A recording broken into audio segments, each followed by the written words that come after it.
Nah kemudian di sini saya tabarruk dengan Said Muhammad, gurunya Kiai Haji Azaim. Saya mau cerita tentang amaliyah tadi. Saya sebetulnya nggak niat bacakan bab itu, gara-gara ada khataman jumlahnya banyak saya jadi pusing. Ini panitia tanya, khatam betul apa enggak? Iya, Gus, khatam betul. Tapi kayaknya saya tidak yakin. Karena saya ini kan dari pondok tahfidz itu. Biasanya anak khataman itu ya rada bodoni itu. Wes diwaca buanter sing nyemak yang mendelok pojoke tok. Mergo kebanteren. Nah, akhirnya lafaz-lafaz yang di tengah itu enggak di apa? Baca. Tapi ya semoga dimaafkan Allah lah. Yang jelas itu enggak. Tapi saya mau cerita ya. Jadi cara berpikir Said Muhammad ini nanti juga saya teruskan di Ma'had Ali. Ini saya baca ya. Di antara yang diyakini madhab Malikiyah, ini saya baca saja teksnya. Jadi ada riwayat namanya, kalau Said Muhammad bahasakan itu Ataqah Somadiyah. Kalau di Indonesia kadang orang bilang Al-Ataqah Al-Kubro, yaitu dengan membaca surat Ikhlas. Di sini jumlahnya hanya 100 kali, Kila 1000 kali. Tadi berapa teman? 700 juta ini sudah susuk banyak ini. Di sini hanya 40, riwayat lagi 100, 1000. Terus sampai tadi berapa? 800 juta. Wah, ini sudah susuk ini.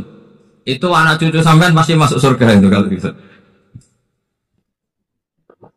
Ini saya baca, ini kitabnya Said Muhammad. Suratul Ikhlasi wal Itqu minan nar.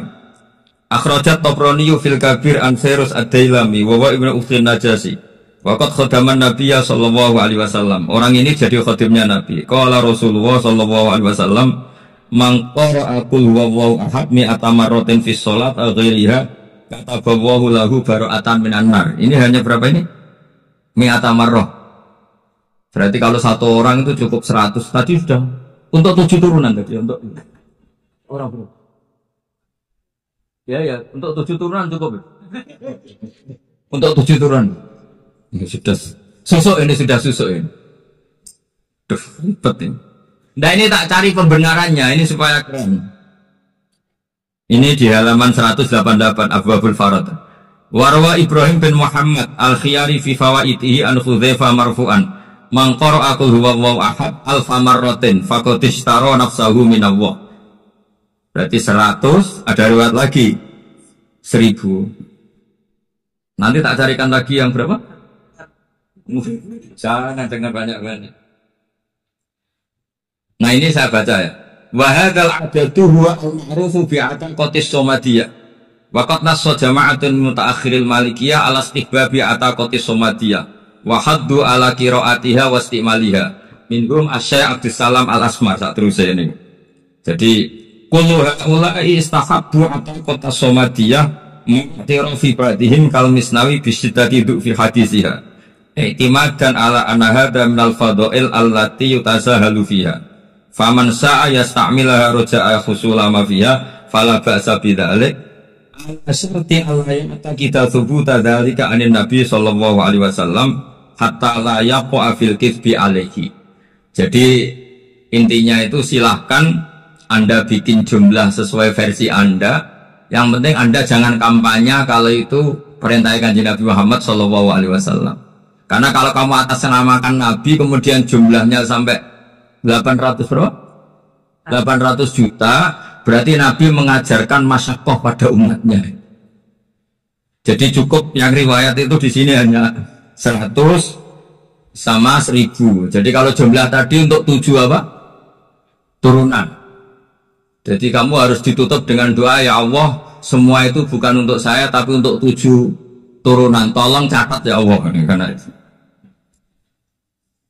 Jadi artinya gini loh ya, orang Indonesia yang sering praktekkan ataqah somadiyah itu bukan tanpa dalil. Ternyata dalam madzhab Maliki, saya masih ingat ketika mbah saya kandung, bapaknya bapak, asmanya Mbah Nur Syam, itu wasiatnya minta dibacakan 4000. Yang baca pas itu ya bapak sama anak-anaknya. Dan kemudian alhamdulillah zaman akhir itu mulai agak ngawur. Kalau ada acara itu wong liya kon maca anake mlebu metu gak melok maca. Itu keliru, saya jamin itu keliru. Saya sering kalau mimpin di rumah, kalau yasinan di tonggo-tonggo kok anaknya gak maca saya keluar. Bapakmu wong liya kon maca kata saya. Jadi itu menurut saya itu yang jelas saya sampai ngisi begini. Yang ada riwayatnya itu idza mata ibnu adam min qata amaluhu ila min salasin sadaqatin jariyah au ilmin yuntafa'u bi aw waladin sholihin yatullah. Itu tidak ada di hadis au kiyayin sholihin yatullah. Yang ada itu awaladin apa? Sholihin. Jadi anaknya harus ikut, kalau tidak ada usaha. Akhirnya anaknya dewutin, nggih Gus nggih. Akhirnya tak kei jagung paling akeh kula mendhet sithik. Wong aku ora anake. Kadang-kadang enggak, orang lain baca buahnya, anaknya mau melebu metu mau enggak no tamu mbek rokokan. Itu harus ditobatkan itu. Keliru itu. Karena nasnya bukan aukiyayin sholihin tapi awaladin sholihin. Ini bukan provokator, ini memang ya harus seperti itu. Nah terus tentang tadi la ilaha illallah yang didawuhkan Gus Azaim. La ilaha illallah itu penting sekali, cuma saya mohon itu dielmoni lah. Jadi dulu kalimat ini menjadi spesial karena dielmoni, karena dimulai dari fa'lam annahu la ilaha illallah. Terus hanya ayat tuh wastaghfir li dzambika walil mu'minina wal mu'minat. Saya ulang lagi ya. Terus hanya ayat tuh wastaghfir li dzambika walil mu'minina wal mu'minat. Makanya menurut mazhab Sadili kamu disuruh baca la ilaha illallah dulu, jangan istighfar dulu. Saya ulang lagi ya. Dalam mazhab Sadiliyah itu la ilaha illallah dulu, nggak boleh istighfar dulu. Alasannya masuk akal. Orang yang kafir 70 tahun itu sekali baca la ilaha illallah itu langsung yufar lahu makot salah. Sehingga la ilaha illallah sendiri sudah punya kekuatan supaya dosa kita diampuni. Qul lil ladzina kafaru iyantahu yufar lahu makot salah. Cara menghentikan kekafiran gimana? Dia melafazkan la ilaha illallah. Ini kalimat yang begitu saktinya sampai orang yang kafir puluhan tahun itu dosanya semuanya terhapus hanya karena melafazkan la ilaha illallah. Nah, makanya kata Abdul Hasan As-Sadili wastaghfir li dzambika ay bihadil kalimah. Seseorang sah diistighfar itu kalau melafazkan la ilaha illallah. Misalnya ada orang kafir mati kafir, sah nggak anak cucunya mengistighfari dia? Tidak sah karena belum melafazkan la ilaha illallah. Makanya kata Abu Hasan As-Sadili wastaghfir li dzambika ay bihadil kalimah. Sehingga lafaz ini spesial betul. Tapi kadang-kadang beberapa mursyid cara berpikir lain. Ini kalimat thayyibah harus dibaca orang suci sehingga mendahulukan apa? Istighfar. Untuk supaya pas melafazkan kalimat thayyibah sudah dalam keadaan apa? Suci. Itu juga masuk akal. Tapi secara meyakinkan saya sendiri lebih mengikuti manhajnya Abil Hasan As-Sadili karena alasannya tadi yang kafir puluhan tahun saja langsung luntur dosanya karena melafazkan la ilaha illallah. Artinya la ilaha illallah sendiri sudah bagian dari istighfar. Nah, ya tadi buktinya fa'lam annahu la ilaha illallah terus wastaghfir li dzambika walil mu'minina. Jadi orang sah diistighfari itu setelah dipastikan sah tauhidnya. Jadi setelah tauhidnya sah yaitu la ilaha illallah baru sah apa? Diistighfari. Sehingga orang kafir, saulang lagi orang kafir yang mati kafir, anak cucunya tidak boleh apa? Tidak boleh menistighfar.